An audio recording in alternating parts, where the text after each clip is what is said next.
back today with another episode. I am here today with Senite. Senite is a singer, a songwriter, a Chicago creative superstar in the making from Uptown. And within a year and a half, she went to performing in basically backyard shows to Talia Hall and all these concert venues. And I was there. I was like, whoa, in the audience.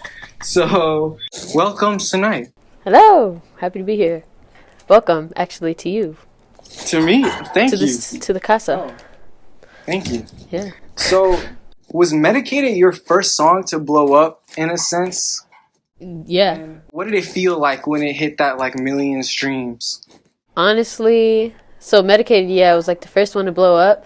I was living in Philly, so I wasn't in Chicago. It was quarantine, COVID, peak COVID. It was I dropped the guest room, the whole project that Medicated was on in September 2020. Then it was going slow, you feel me? So I had a little bit of an audience beforehand because I was in this group called Senite. And then I had dropped some singles prior to the project, but the project was the first one that was studio recorded and all that shit. And then I wasn't really promoting it too crazy. I was just stream the music, yeah.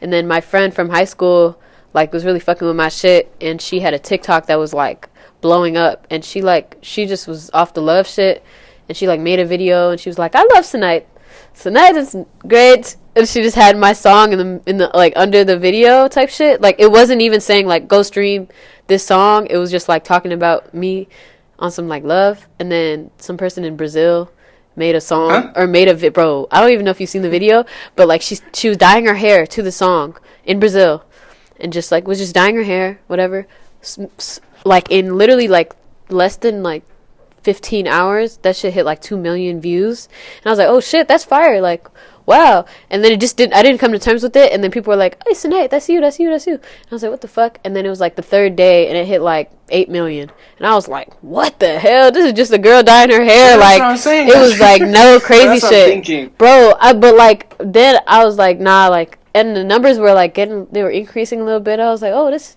is cool. And then I came back to Chicago, and then people were like, yo, I listened to that song, and I was like, please stop talking about this in public. I don't want to talk about it. And I was I didn't know how to accept it. And then I think later on, people were just showing more love. But yeah, it was crazy. I still to this day, I still keep getting love from all around the world for that song, which is crazy, over a hair dye video. Yeah, it seems like your song was just so cool that it made her dyeing her hair look really spectacular. So cool, right? That's what I'm saying. It just elevated the whole video, really. The dye, she dyed it bright pink too. I was like, yeah, do that. Okay. So, Senite, it seems like you have this quality of being super focused and determined, but not constipated by seriousness, in a way. A lot of people are. So, where does this come from? I don't even know.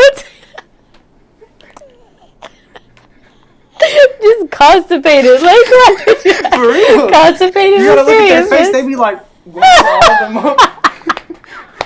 Honestly, bro, who cares? That's my motto. Nobody cares. I don't care. You don't care. We don't care. But I went to a music school for 15 years of my life, and every show, performance, recital, anything was really serious. So reading notes and singing them really clearly or whatever, or smiling when you perform, and it was serious, but it was cool because the music school was dope. And then I think I don't know what triggered it, but I was I observe a lot, and I think the biggest thing I've observed is you want people to not only enjoy the music that you're performing or enjoy the music that you're making, but enjoy the person that's making it. Nobody wants to listen to a really good song but know that it's made by a shitty human being. Not type me. Shit. Exactly, because I'm not going to press play if I know that you're a shitty person. So I don't know. I feel I also just think that if you're yourself, that gets you the furthest to where you need to be. And in the least cocky way, I feel when Caroline is the person that made that TikTok video that went viral, or the first video, the reason why she was giving me my flowers and stuff was just because I was myself, and I just stayed true to myself. And she was just Senite is real, and I was yeah. And then you're yeah, that's correct. And then the rest is history. Yeah, and no, but for real though. But yeah, I feel just being who you are is where you go. what makes you successful. You said if I charged for how much I love, I would be a billionaire right now. Yeah. So, do you love really hard? And, like, are you comparing your love to money because you think that people didn't value how much you gave? Like, what's going on? I'm trying to figure it out. Well, the quote where it's like, if I had $1 for every time you said no, then I'd be a billionaire, or like whatever they say. That was like the idea I had when I wrote that. But actually, the whole like the thing that inspired me writing that was like at the time I got really I was like in a really horrible situation from like a shitty producer, shitty engineer, shitty person, and I felt like I extended myself a lot to that person, and I got literally nothing in return except getting everything taken from me type shit. And I was like, damn, bro, if I had all that shit, I would make so much money right now. And then I was like, actually, if I could charge every single thing I did to that person, I'd literally be a billionaire. And then I was like, oh, if I charge for how much I love, I'd be a billionaire. And then that was what triggered it. But really, it's just like being an empath and then just giving, and expecting, like, the motto where it's like, treat others the way you want to be treated. And I overextend myself because I'm like, I want to be overextended too. And then I don't. And then I'm like, damn, I just overextended myself. But, yeah, that's where it came from. But then you said I'm not a billionaire right now. So do you intend to be a billionaire? Like, how do you feel about money? How rich is Senite really trying to get?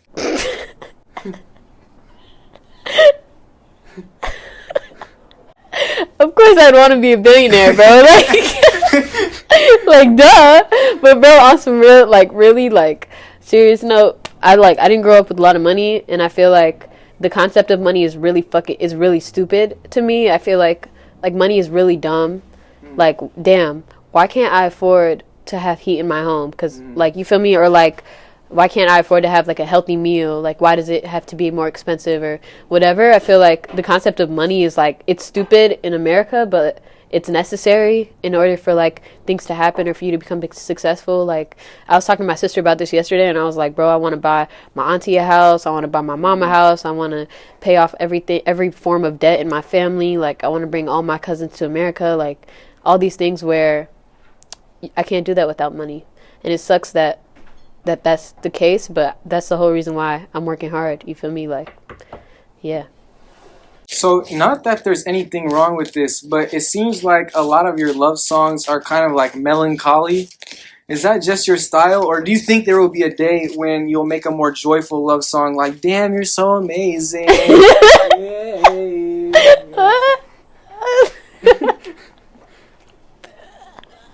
Bro,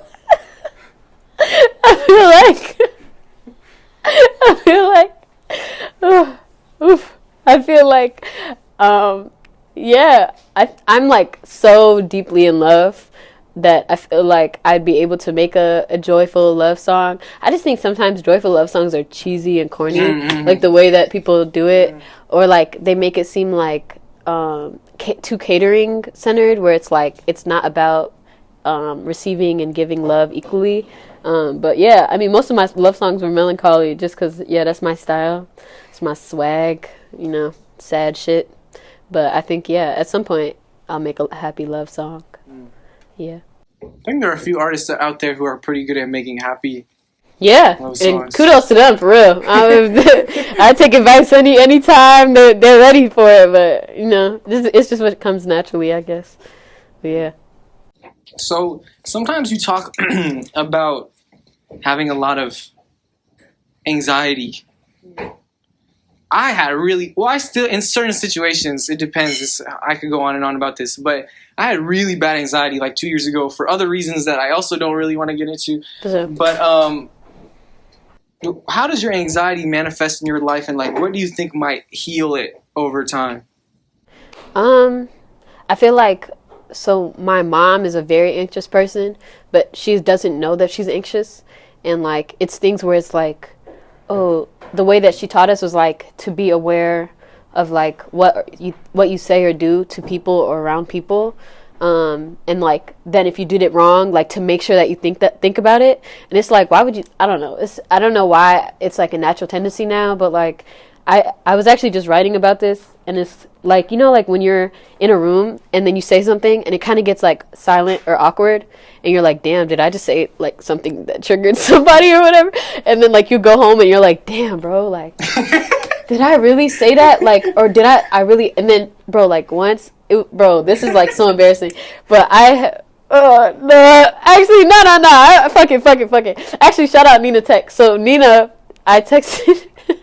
No, it was like peak like COVID, not COVID. It was like something was going around, and motherfuckers was not trying to touch each other, right? And I gave like Nina a hug to say hello, and then I went home and I was like, damn, did I just do that unprovoked? Like I should have asked for permission to do that. So I texted Nina and I was like, hey bro, I'm sorry for hugging you unprovoked. Like, why did I do that, bro? Like, I didn't need to do that. Or like, I don't know. I feel like. What did she say? I don't even know. I don't even think she responded. But then if she didn't respond, then I probably went to a dark hole of like, why did she respond? But like, I don't know. I feel like my anxiety is just really random. I have like, oddly enough, I do have social anxiety and stuff. I think that sometimes there are times where it's hard to read the room because the room is not readable. You know what I'm saying? And like, yes. Everyone has completely different vibes. So you're like, how am I supposed to, go about this or whatever? I don't know. I feel like over time, just being more sure of myself and understanding that like not everything revolves around other people. And I think more and more, or every day that goes on, I learn to be more selfish and to stop being affected by what other people think or how they could think or whatever. But yeah, I don't know. I hope it goes away. Shit. Mm-hmm. I don't know. Prayers to that. So tell us about the People's Music School and like what experience this was like for you. Yeah, I love People's Music School. Love it. Loved it. It was great. I don't know if you know, but People's Music School is one of the only free music schools in the country. Did you know that? I did not know that. Yep. Real gangsta cool. Shit. But I lived in Uptown. Music school main location was in Uptown. It was only one location at the time when I started.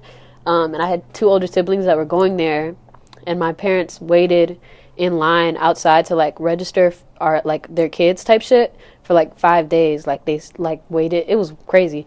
And then my mom and my dad like waited in line for days, and then we started there, and we like never stopped going. I don't know when we started. I think like 2004 or like really early in the 2000s. And then I started with violin. I was so bad at violin. I was so bad. And then did piano for like... want to try again? Actually, low-key, yeah. I feel like I have the discipline now. But like, you give a 5-year-old a violin, like, you really think that I'm gonna go crazy? Like, you really think I'm gonna start like doing tricks and shit? My sister was good as fuck at it though. It was crazy. But yeah, I started with violin, then I did piano for like 8 years, and then I did guitar for like 4 years or 5 years, and then I did voice for the last, I don't know how many years, until I graduated. But I loved music school. I met like some of my closest friends ever there. Like my really close friend Mia Madrigal, she's a singer with me. She used to write compositions and sing with me, and we used to have gigs like where they just book myself and her. And a lot of the people that were in this group Semi that I was in started at music school. I loved it. It was great vibes. Like, people have like some bad things to say about music schools. Like, oh yeah, like it was hell, bro. I hated going there. But bro, I spent like 8 days of a week, even though there's 7 days. I still would spend like all my time there every day after school. If I needed to cry, I would go to like my favorite person's office, Jennifer Kim Matsuzawa or Lily Torres. I have no complaints at all. It was awesome. So you wanted to make music from like an extremely early age.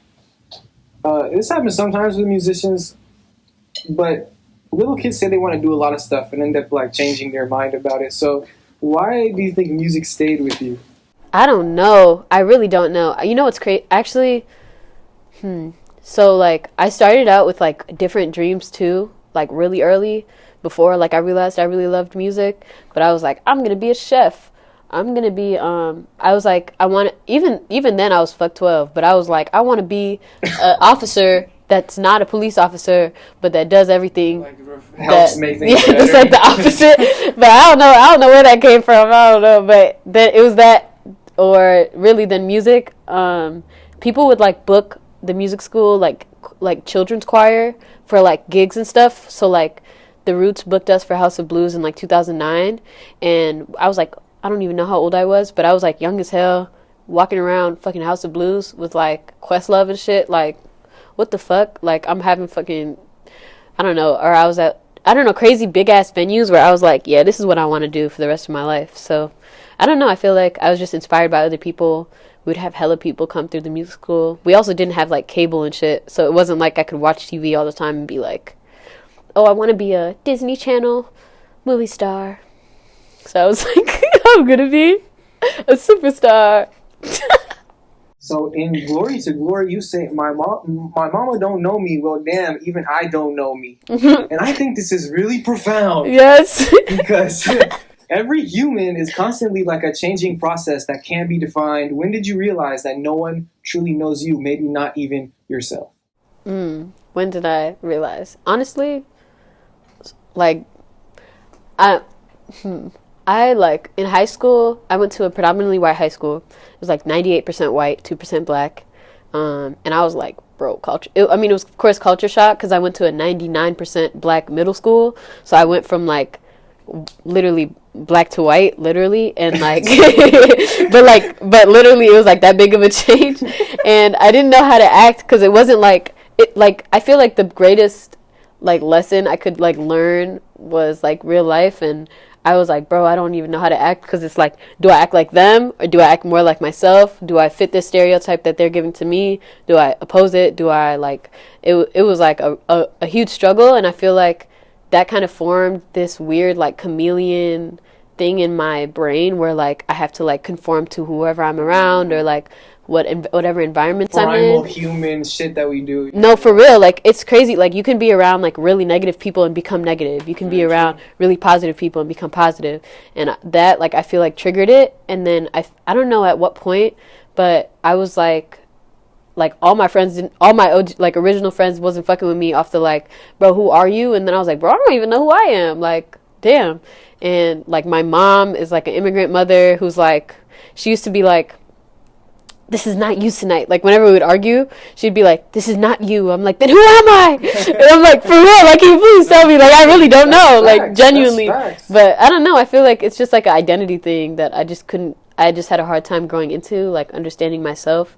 I feel like now I'm learning enough about myself to know what I like, to know what I don't like, to know what I can tolerate and not tolerate. But yeah, I feel like primarily in high school, I was like, bro, who am I? What do I do? What is life? When defining your personal sound, you use a bunch of genres like R&B, soul, hip hop to describe it, but it's really the sound is just like what you make it. So how do you feel about defining your style? Because I feel like you're trying to define it using those words, but it's like a half-assed version. Yeah, I don't know, man. I'm just also still trying to figure that out. Like, I don't really know, because honestly, like, when I first started really doing music, like recording music, I had goals to be like, I want to be the biggest change in the industry. Like, I want to be the first of everything. Like, I really wanted to be like the first to do, like, I really like that feeling of like being the first to do it, you know. And like, I was like, damn, everybody's doing all this shit right now, like, how can I get it ahead? And I was like, I can do a lot of things. Like, I've done enough music school and I've worked with many different types of people where I can dip my toes in any genre and be able to become like a master of it type shit. And that, not in a cocky way, but like on some like being able to be versatile. Yeah, so it's, I don't know, like being versatile, I feel like you can't put into one box, and like that's why I'm like, I don't know, if you give me a trap beat, I'll rap on it. If you give me a R&B beat, I'll sing a song on it. If you know what I'm saying, like that's why I have a hard time really putting myself in those things. I still feel like yeah, like I don't know, I feel like it's just versatility type shit. It seems like you used to be a really big fan of Go Puff. So like, what's up with Go Puff? Damn, well, I used to work for GoPuff, so I just got paid to do those things. Really? Yeah. Are you dead ass? Dead serious. GoPuff is like located in Philadelphia. Oh, and you just worked for them, and so you were just like being a GoPuff ambassador? Yeah. Wow. Okay, well, that answers that question. There you go. You went to the Grammys? Mm-hmm. Like, what, why? I went to the Grammys. Yeah, I did go to the Grammys. There's this band called Third Coast Percussion. They're like a percussion ensemble. And they used to come to music school all the time, and they used to like collaborate with artists and singers and whatever in the music school. So they used to do like master classes or collaboration videos or whatever. So they were like cool as hell with like a lot of the like older kids at the music school, or like the like advanced musicians type shit. And so we were acquainted. And then my mentor, Jennifer Kim Matsuzawa, who's the CEO, she was like the CEO and president of the music school, always stayed connected with Third Coast Percussion. And then they were nominated. Do you remember that Chicago Reader thing where everyone was like nominated in Chicago for like best producer, best whatever? They were nominated for like best percussion ensemble, and then they won. And like, I don't know how, but like we just got reconnected again. And then they were like, hey, we have an extra ticket to the Grammys. And then I went with them to the Grammys, and it was great. And then, yeah, they were nominated for like 3 Grammys. Didn't win, but won in my heart. It was great. It was fun. It was cool vibes. What are your favorite parts about performing? You're really good at performing and moving a crowd, at least in my opinion. I've seen a lot of people do it, right? So how do you perform the way you perform? I don't know. I was thinking about this at Talia Hall. You were there. I was like, I feel like I didn't have that much time to prepare, and I wasn't really nervous. I was more just like nervous about sound or like little stuff, but I don't really have stage fright like at all. And like I think that's a part of like coming from the music school, where we had recitals like every other month, like had to practice crowd and audience like engagement. But really it wasn't like if I was performing a song at a music school recital, like I wasn't as interactive. It was more like I needed to have the crowd focus on me type shit. And like I feel like I was able to, that was just like, I don't know how that happens now. I don't know what it does. I'm like a witch or whatever, but like it just happens. And I think with being comfortable on stage, like Talia Hall, bro, I keep thinking about it, and that's my anxiety. I'm like, damn, bro, I really treated that like it was just like a fucking like play date or whatever. You saw me running around on stage, like, why was I doing that, bro? But like, fun. It was fun. Yeah, it was fun. That's the way I treat it. I feel like like stage presence, like I when I watch other performers, like I learn a lot. And I'm like very, very observant, like, oh, this works, this doesn't work, this works, this doesn't work. And I think the best part of being a performer is like making everyone feel like they're included, and not like creating this like hierarchy. I feel like some performers have a tendency to be like, I'm above you, like physically, like literally on the stage, but it's also like, you are here for me. And like I think I try not to make it like that, where like you're here for me. Like I want to make it like we are here for each other, like, you know what I'm saying? But that's great. Yeah, so I feel like most artists get into music because they want that feeling of you're here for me. Like, no, for real. But I honestly, it's more like it's not like evil laugh, but it's more like very energizing. Like I always have fun like on stage. I'm like, bro, like when I got off stage at Talia Hall, I was just screaming because it was just so exhilarating. I was like, It's only been basically like damn near a year and a half since you were performing in those backyard shows. How does it feel to have like the past like year and a half, 2 years for you to have come this far and do what you're doing? And where does Senite want to go? What's next? And how can people help support you?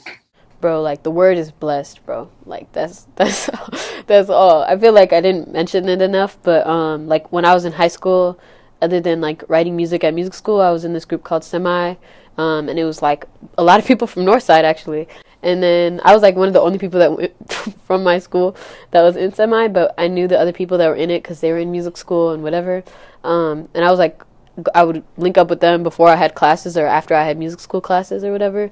And we would just be freestyling on a mic, and that was for a good like 3 years. And like it was very like chill, like we just had some friends listening to our music, whatever. And like after that, I feel like when quarantine hit, I was like, this is when I can be more independent, and I like asserted it a little more. And then I don't know how, bro, but like once I got back, it was like April 2021. I was fully back in Chicago again, and then I was like working with these people that like don't need to be mentioned, but I was with them for like a good like 4 or 5 months where like all my energy was just gone and drained away, and I was like at complete rock bottom. Like I was like, no more music, I hate this shit. And then somebody hit me up to do like a backyard show, but it was like a festival called We Outside. That was 2021, and that was like the first real show that I ever had, for real, like ever. And like I was just doing it by myself. Preem was the DJ, but I didn't know Preem very well. But bro, that was like the first time I met Preem, and he was like booked by, it was crazy. But and like the guys were there, like Sunny, Kari, Nate were there, just on some like love shit. And then after that, it was like the series of backyard shows at Pilsen and shit. And like no, like the transition went from like backyard, Pilsen Art House, backyard, Lumber Studios, Fortune House show, then Metro with Jamila Wiz, The Mind, and Matt Muse and and Sunny, and then like the next, literally this in 2022, like it's crazy. Like February I did Shubas, then June I did Lincoln Hall twice, I think, and then July I did WNBA, then Lincoln Hall, then Silver Room, and like all of that shit was like, and it was just back to back to back to back, and it was great. It was a little exhausting, but it was like positively exhausting. Like it felt good that I was tired, because I was like, this is what I've been dreaming of. Mm-hmm. But I don't know. And then after that, I was just like complete hiatus, no shows, no nothing. I wasn't working on music. I felt like I lost my motivation. But I feel like for 2023, bro, like the future is bright. I see myself being more consistent, I'm holding myself accountable more. I feel like I'm starting to like separate myself from personal relationships better. I feel like I'm not becoming too attached to people anymore, which feels good, because I feel like being attached to people created this weight on me that I didn't need to have, and it was exhausting.